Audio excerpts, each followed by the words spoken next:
Hello मी P Thorat आणि तुमचं पुन्हा एकदा स्वागत आहे एका नवीन व्हिडिओमध्ये। आजच्या व्हिडिओमध्ये आपण मागचा जो तुमचा एक्झामचा पॅटर्न आहे तो डिस्कस करणार आहोत। तुम्हाला मी काल ऑलरेडी सिलेबस कॉपी डिस्कस केलेली आहे आरोग्य विभागाची।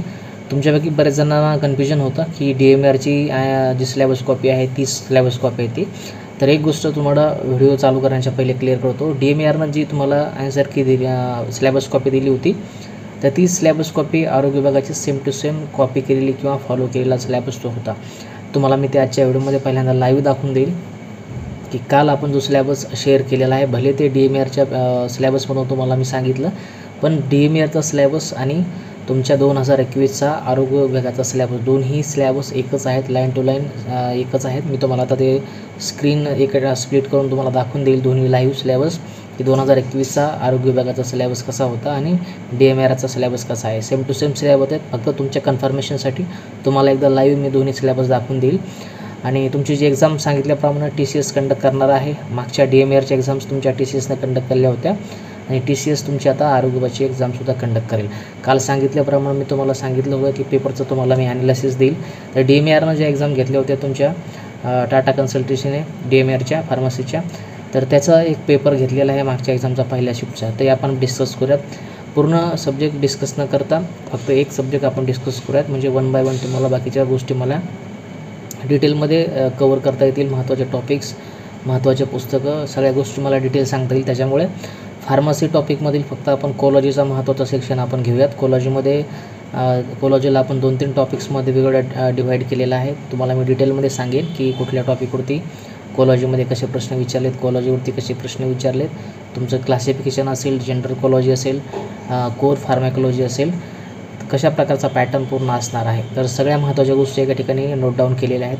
त्या सगळ्या महत्त्वाच्या गोष्टी, सगळ्या एक्झामचा पॅटर्न, कसे प्रश्न विचारले, त्या सगळ्या महत्त्वाच्या गोष्टी आजच्या व्हिडिओमध्ये शेअर करेल। त्याच्यामुळे व्हिडिओ खूप महत्त्वाचा होणार आहे। जे लोक फार्मसी ऑफिसरसाठी प्रिपेअर करत आहेत येणाऱ्या आरोग्य विभागाच्या एक्झामसाठी, त्या लोकांनी व्हिडिओ शेवटपर्यंत नक्की बघा। व्हिडिओ चालू करण्याच्या पहिले ज्या लोकांना PYQ म्हणजे pharmacist previous year question paper प्रॅक्टिससाठी हवे असतील तर मार्केटमध्ये माझे महत्त्वाचे 2-3 पुस्तकं आहेत। हे छोटंसं पुस्तक आहे ज्याच्यामध्ये महत्त्वाच्या ज्याही की नोट्स होत्या त्या अशा चार्ट फॉर्ममध्ये तुम्हाला मी कवर करून ज्याही माझ्या महत्त्वाच्या नोट्स होत्या ह्या अशा डायरीच्या स्वरूपात तुम्हाला अवेलेबल करून दिलेल्या आहेत। त्याच्यानंतर हे एक दुसरं पुस्तक आहे फार्मासिस्ट 5500, याच्यामध्ये 5500पेक्षा जास्त MCQ तुम्हाला मी टॉपिक वाईज याच्यामध्ये दिलेले आहेत। जसं की कोलॉजीचे वेगळे प्रश्न दिले आहेत, कोग्नोसी, तुमचं ज्युरिस्प्रुडन्स, तुमचं anatomy, TSBM, health education, community pharmacy, biochemistry, microbiology असे जे महत्त्वाचे टॉपिक आहेत सगळे सिलेबसमध्ये मेन्शन केलेले सगळे टॉपिक वाईज MCQ याच्यामध्ये दिले आहेत। त्यासोबत महत्त्वाचे कोलॉजीच्या GPAT क्वालिटीचे प्रश्न कवर केलेत, ड्रग इन्स्पेक्टरचे काही प्रश्नपत्रिका, महत्त्वाचे सराव प्रश्नसंच आणि त्यासोबत बाकीचे जे नॉन डोमेनचे प्रश्न आहेत जसं की मराठी, इंग्रजी, मॅथ, रिजनिंग, GK याचंसुद्धा तुम्हाला मी सब्जेक्ट वाईज सेपरेशन करून याच्यामध्ये दिलेलं आहे। त्याच्यानंतर नेक्स्ट पुस्तक महाराष्ट्रासाठी डेडिकेटेड हे काढलं होतं मी, त्याचं नाव आहे फार्मसी ऑफिसर जुन्या प्रश्नपत्रिका आणि सराव प्रशासनच। याच्यामध्ये जशा प्रश्नपत्रिका विचारल्या तशा दिल्या, ज्याच्यामध्ये आरोग्य विभागाच्या एक्झाम्स, झेडपीच्या एक्झाम, आतापर्यंत महाराष्ट्रात जेवढ्याही एक्झाम झाले आहेत आरोग्य विभागाच्या आणि झेडपीच्या त्या सगळ्या एक्झाम याच्यामध्ये कव्हर केल्या। त्याचसोबत बाकीच्या स्टेटमध्ये झालेले एक्झाम, सेंट्रल गव्हर्नमेंटच्या झालेले एक्झाम, सिलेबस कॉपीला धरून बाकीचे जे तुमचे सब्जेक्ट वाईज तुम्हाला टॉपिक दिले त्याचेसुद्धा MCQ दिलेत, सराव प्रश्नसंच 20 दिलेत, असे सगळे मिळून जवळपास 7000पेक्षा जास्त तुम्हाला MCQ याच्यामध्ये बघायला भेटतील। आणि एकूण प्रश्नपत्रिकेचा विचार केला तर 49 प्रश्नपत्रिका तुम्हाला मी या पुस्तकामध्ये दिलेल्या आहेत। हे सगळे पुस्तकं तुम्हाला Amazonवरती, फ्लिपकार्टवरती अवेलेबल आहेत, तिथून तुम्ही येणाऱ्या एक्झामसाठी प्रॅक्टिससाठी यांना परचेस करू शकता। त्याचसोबत तुम्हाला काही अडचण असेल तर माझा व्हॉट्सअपचा नंबर तुम्हाला स्क्रीनवरती दिसत असेल, तुम्ही मला व्हॉट्सअपवरती इथं मेसेज करू शकता। तर चालू करूयात आजच्या व्हिडिओला। तर पहिल्यांदा तुमच्याशी मी एकदा डिस्कस करेल की जो सिलेबस आहे, तुम्हाला काल कन्फ्युजन होतं की सिलेबस आपण जो आहे तो जुना डिस्कस केलेला आहे। तर आता मी स्क्रीनवरती तुम्हाला दोन्ही सिलेबस इथं स्प्लिट करून मेन्शन केलेले आहेत।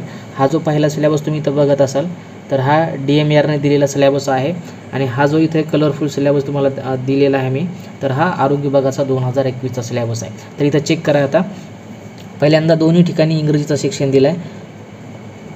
इथे तुम्ही बघा grammar, synonym, antonym, spelling, punctuation आणि टेन्सेस, इथं पण तुम्ही बघू शकता ग्रामर दिलेला आहे, सिनोनिम दिलेला आहे, त्याचबरोबर तुमचं स्पेलिंग, पंक्च्युएशन आणि टेन्स पण दिलेले आहेत, म्हणजे सेम टू सेम सिलेबस आहे। होकॅब्युलरी, त्याच्यानंतर मराठीमध्ये तुमचं वाक्यरचना, शब्दार्थ, प्रयोग इथं पण तेच दिलेलं आहे। भाषा सौंदर्य, खाली भाषा सौंदर्य, त्याच्यानंतर जनरल नॉलेजमध्ये खाली बघा, general knowledge, current affair, Indian geography, constitution, general science, इथे पण तेच दिलेलं आहे.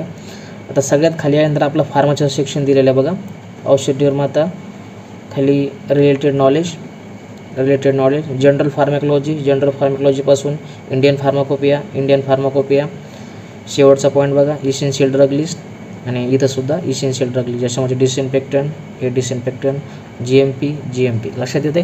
दोन्ही syllabus line to line copy केलेले आहेत, फॉलो केलेले आहेत. तुम्हाला मी जेव्हा DMRची ॲड आली होती तेव्हा तुम्हाला सांगितलं होतं मी की हा जो सिलॅबस दिलेला आहे, तर हा सिलॅबस तुमचा आरोग्य विभागाचा 2021चा त्यांनी इथे कॉपी पेस्ट केलेला आहे, फॉलो केलेला आहे. आणि सिलॅबसला धरूनच प्रश्न होते. कसा पूर्ण पॅटर्न होता ते आपण आता डिस्कस करूयात.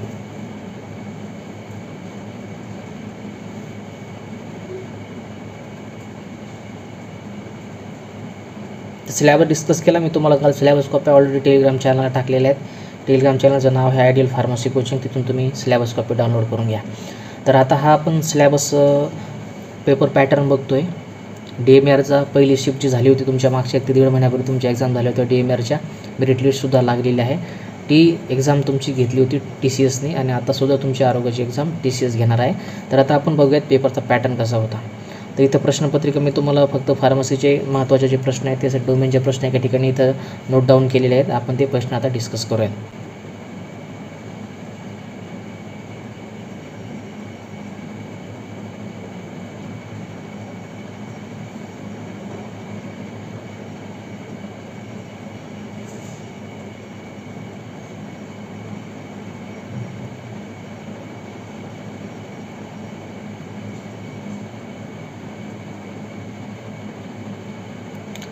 तर हा तुमचा इथं टेक्निकलचा पोर्शन चालू होतो फार्मसीचा. पहिला प्रश्न आहे बघा, कोर फार्मॅकॉलॉजीवरती. The phosphorus containing ACE inhibitor is, हा तुमचा मेन जी कोर फार्मॅकॉलॉजी आहे, तुमचं मेकॅनिझम ऑफ ॲक्शन, तुमचं आडवो ड्रग रिॲक्शन, ड्रगमध्ये कुठला कोर पार्ट आहे, त्याचे युजेस काय आहे, त्याचे कॉन्ट्रा इंडिकेशन्स काय आहे. तर त्याच्यावरती हा कोर फार्मॅकॉलॉजीवरती हा प्रश्न तुमचा होता, ज्याचा ॲन्सर आहे इथं फॉर्च्युनेप्रिल. त्याच्यानंतर नेक्स्ट प्रश्न बघा, गॅलॅन्टामाइन इज, क्लासिफिकेशनमध्ये पण मॉडेल आणि कॉलॉजीच्या मेन कोर कॉलॉजीमध्ये सुद्धा मॉडेल गॅलॅन्टामाइनचं तुम्हाला इथं थोडक्यामध्ये क्लासिफिकेशनवरती प्रश्न विचारलेला आहे, आणि तो कोलिनर्जिक ॲक्टिवेटर आहे गॅलॅन्टामाइन. अशा प्रकारचा प्रश्न तुम्हाला कॉलॉजीवरती विचारला होता. त्याच्यानंतर आणखीन एक प्रश्न आहे जो की कोर फार्मॅकॉलॉजीवरती आहे. Which of the following type of a drug is not a hallucinogen, खालीपैकी कुठला ड्रग हॅल्युसिनोजन नाही आहे. तुम्हाला खाली वेगवेगळ्या कॅटेगरी वेगवेगळे क्लास दिलेले आहेत, त्याच्यापैकी हॅल्युसिनोजन नसणारा तुम्हाला खालीपैकी ड्रग विचारलेला आहे. सायकोस्टिम्युलंट, हा जनरल कॉलॉजीवरती हा कोर फार्मॅकॉलॉजीचा महत्त्वाचा प्रश्न तुम्हाला इथं बघायला भेटेल.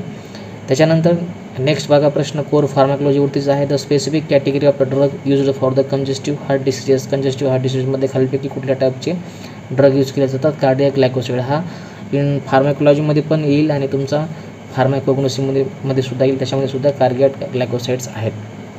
त्याच्यानंतर नेक्स्ट प्रश्न बघा कॉलॉजीचा, तो सुद्धा कोर सिलॅबसवरती विचारला आहे. The steroids drugs dash is use for the COVID-19 management as per the essential drug list. तुम्हाला इसेन्शियल ड्रग लिस्ट सिलॅबसमध्ये दिलेली आहे, आत्ताच आपण डिस्कस केले. आणि त्याच्यावरती थोडक्यात करंट अफेअरवरती म्हणता येईल किंवा कॉलॉजीच्या कोर पार्टवरती हा प्रश्न आहे असं म्हणता येईल, ज्याचा आन्सर आहे डेक्झामेथाझोन. बऱ्याच जणांनी याच्यामध्ये रेमडेसिवीर लिहिलेला आहे.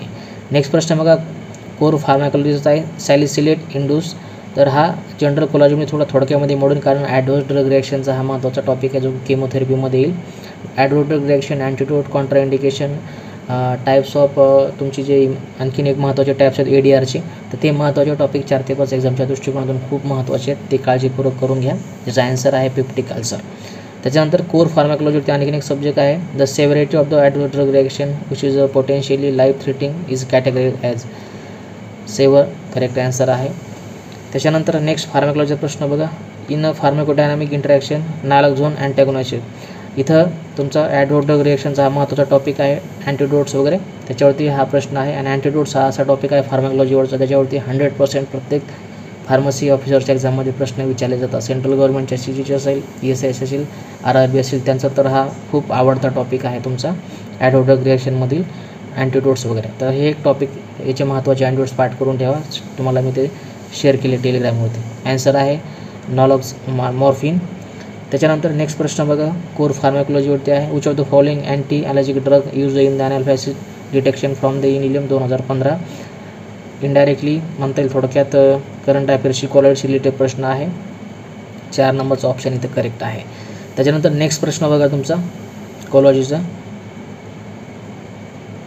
क्लासिफिकेशनवरती आहे. Which of the following drug is used as a intravenous general anaesthetic. Intravenous general anaesthetic कुठला आहे खालीपैकी प्रश्न विचारला आहे. डायझेपाम आहे.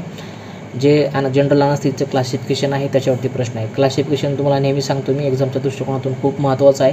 क्लासिफिकेशन जरी आपण व्यवस्थित केलं तर बाकीचे नॉर्मल प्रश्न आपल्याला आपण सॉल्व्ह करू शकतो इलिमिनेशन या पद्धतीने. तर अशा प्रकारचा प्रश्न तुम्हाला विचारला बघा क्लासिफिकेशनवरती.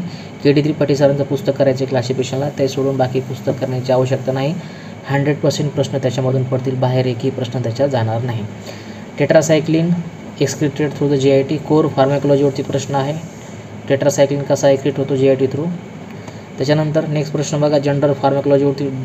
Drug atropine is obtained from. General pharmacology ते ड्रगचे सोर्सेस दिलेत मला वेगवेगळे, त्याच्यावरती प्रश्न आहे.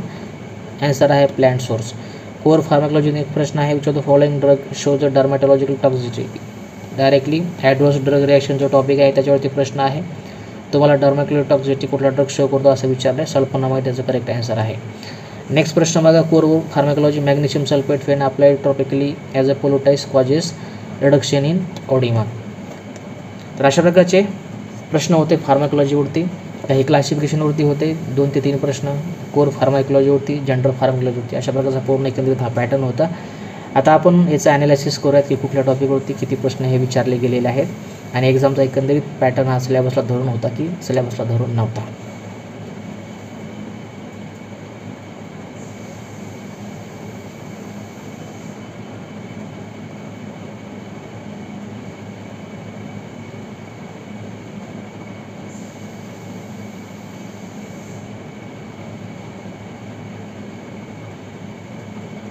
तर पूर्ण प्रश्नपत्रिकेचं जर आपण ॲनालिसिस केलं या पूर्ण पेपरचं, फार्मॅकोलॉजी फक्त याच टॉपिकबद्दल आपण डिस्कस करत आहोत आजच्या व्हिडिओमध्ये, लक्षात ठेवा. तर DMAR 2015ची तुमची एक्झाम झाली होती. 18/6/2023ला पेपर झाला होता. TCSने एक्झाम घेतलेली आहे, कंडक्टेड बाय द TCS. पहिल्या शिफ्टचा पेपर आपण आज डिस्कस करत आहोत. एक्झामचा पॅटर्न सब्जेक्ट्स आपण फार्मॅकोलॉजी डिस्कस करत आहोत फक्त. आणि टोटल जर आपण विचार केला या शिफ्टमध्ये किंवा ह्या पेपरमध्ये फार्मॅकोलॉजीचे किती प्रश्न विचारले तर टोटल 17 प्रश्न विचारले होते तुमचे 40 पैकी, लक्षात येते. टोटल 17 प्रश्न असे होते कोलॉजीचे जे की तुम्हाला पूर्ण 40 पैकी डोमेनच्या सिलेबसमध्ये कोलॉजीवरती विचारले गेले होते. आता त्या 17 प्रश्नाचं क्लासिफिकेशन थोडक्यामध्ये त्याचं ॲनालिसिस बघूयात आपण. जनरल फार्मॅकोलॉजीचा जो पार्ट आहे त्याच्यावरती 2 प्रश्न होते. आता तुमच्यापैकी बऱ्याच जणांना कन्फ्युजन असेल, माहिती नसेल की जनरल फार्मॅकोलॉजी म्हणजे नेमकं काय. तर पहिले जे 5 ते 6 टॉपिक असतात कुठल्याही फार्मॅकोलॉजीचं पुस्तक तुम्ही उचललं तर त्याच्यामध्ये तुमचं फार्मॅकोकायनेटिक, फार्मॅकोडायनॅमिक असेल, त्याच्यानंतर तुमचं बायोअवेलेबिलिटी असेल, ड्रग इंटरॅक्शन असेल. हे जे महत्त्वाचे टॉपिक्स आहेत तुमचं जेव्हा ANS चालू होतं तर त्याच्या अगोदरचे जे महत्त्वाचे टॉपिक्स आहेत तर ते सर्व तुमचे जनरल फार्मॅकोलॉजीमध्ये येतात. ड्रग बॉडीमध्ये एंटर होण्यापासून तर एक्सिट करण्यापर्यंत ज्या 4 फेजेस आहेत ड्रगच्या, तुमचं कायनेटिक असेल, डायनॅमिक असेल, बायो ट्रान्सफॉर्मेशन असेल, तर ह्या 3 ते 4 महत्त्वाचे टॉपिक्स आहेत ते सगळे जनरल कोलॉजीमध्ये येतात. मग त्याच्यामध्ये महत्त्वाच्या डेफिनेशन सगळ्या dynamic, kinetic, bioavailability, receptor, agonist, antagonist, आणखीन महत्त्वाचे बायो इक्विव्हॅलन्स म्हणजे काय, थेरॉपेटिक इंडेक्स म्हणजे काय, बाकीच्या ज्या गोष्टी येतात त्याच्यामध्ये क्लिनिकल ट्रायल्ससुद्धा त्याच्यामध्ये महत्त्वाचा विषय आहे. तुमची ड्रग डेव्हलपमेंटसुद्धा हा महत्त्वाचा त्याच्यामधला विषय आहे. हे दोन्ही टॉपिक जनरल कॉलेजमध्येच मोडतात. हा सर्व आपण जो पोर्शन डिस्कस केला आहे थोडक्यामध्ये तर हा सगळा जनरल कॉलेजमध्ये येतो आणि याच्यामध्ये दरवेळेस एक्झाममध्ये 4 ते 5 प्रश्न याच्यावरती विचारले जातात. तुम्हाला नेक्स्ट आता मी पुस्तक एकदा लाईव्ह दाखवून तुम्हाला सांगेन की याच्यावरती प्रश्न आलेत आणि हे तुम्हाला एक व्यवस्थित वाचावं लागेल. लक्षात येते जनरल पार्लमेंटचा आपण जो फार्मॅकोलॉजीचा जो पार्ट डिस्कस केला त्याच्यावरती 2 प्रश्न या एक्झाममध्ये विचारले होते. क्लासिफिकेशनवरती 4 प्रश्न विचारले होते. क्लासिफिकेशनसुद्धा एक्झामच्या आपण नेहमी सांगतो खूप महत्त्वाचं आहे. रोज क्लासिफिकेशन वाचणं आपल्यासाठी मस्ट आहे. कोर फार्मॅकोलॉजीवरती जवळपास 11 प्रश्न होते. असं तिन्ही मिळून फार्मॅकोलॉजीचे 17 प्रश्न तुम्हाला विचारले होते 40 पैकी, म्हणजे जवळपास म्हणता येईल आपल्याला 45 to 50% पोर्शन हा तुमचा कोलॉजीवरती विचारला गेलेला होता. पण बाकीचे सुद्धा सब्जेक्ट महत्त्वाचे आहेत. बाकीचे सुद्धा सब्जेक्ट एक्झामचा रिझल्ट आणण्यासाठी एक्झामचं दृष्टिकोन खूप महत्त्वाचं आहे. त्यामुळे फक्त कोलॉजीवरती जास्त प्रश्न विचारले पण फक्त कोलॉजीच करायचा नाही, बाकीच्या सुद्धा विषयाला व्यवस्थित न्याय देऊन, व्यवस्थित टाईम देऊन बाकीचे सुद्धा विषय आपल्याला कव्हर करायचे आहे तरच आपला रिझल्ट येणार आहे. लक्षात येते अशा प्रकारचा पूर्ण पॅटर्न होता आणि पेपर सिलेबसला धरून होता का, तर इथं हो असं लिहिले मी, कारण पूर्ण जर आपण व्यवस्थित सिलेबस ॲनालिसिस केलं, टॉपिक बघितले, तर कुठेही सिलेबसच्या बाहेर प्रश्न तुम्हाला विचारले गेलेले नव्हते. फक्त थोडेसे प्रश्न काही सिम्पल लेवलला, काही टॉपिक नवीन अपडेट झालेले 2021च्या सिलेबसनुसार, त्याच्यामुळं आपल्याला ते काही गोष्टी कळायला नाही. जसं की GMP असेल, तुमचं लॉ अँड इथिक्स असेल, त्याच्यामध्ये ड्रग स्टोरेज, बिझनेस मॅनेजमेंटने थोडेसे घुसून त्यांनी प्रश्न थोडेसे डिटेलमध्ये विचारले. या सब्जेक्टकडे आपण जास्त सिरियसपणे बघत नाहीत, कधी वाचत नाहीत, त्याच्यामुळे आपल्याला कदाचित हे प्रश्न अवघड वाटले असतील. पण सिलेबस कॉपी जर आपण डोळ्यापुढे ठेवली आणि जर पेपरचं एकदा ॲनालिसिस केलं, तर कुठेही प्रश्न सिलेबसच्या बाहेर असताना आपल्याला दिसत नसतील. पुन्हा एकदा मी सिलेबस कॉपी समोर ठेवून तुम्हाला एकदा डिटेलमध्ये त्याचं ॲनालिसिस देईलच. तर अशा प्रकारचा हा पूर्ण पॅटर्न होता. हे सगळं PDF तुम्हाला मी टेलिग्राम चॅनलवरती शेअर करत आहे. खाली कॉन्टॅक्ट डिटेल दिले, टेलिग्राम चॅनलचं नाव दिलेलं आहे, तिथून तुम्हाला या सगळ्या PDF भेटतील. तर आजच्या व्हिडिओमध्ये फक्त एवढंच. अशा प्रकारच्या महत्त्वाच्या अपडेट तुम्हाला मी वेळोवेळी या यूट्यूब चॅनलवरती शेअर करत असतो. पुढच्या महत्त्वाच्या अपडेटसाठी तुम्ही मला इथे जॉईन करू शकता. तर आजच्या व्हिडिओ फक्त एवढंच. भेटूया काय पुढच्या महत्त्वाच्या अपडेट्स. काळजी घ्या. जय हिंद. वंदे मातरम.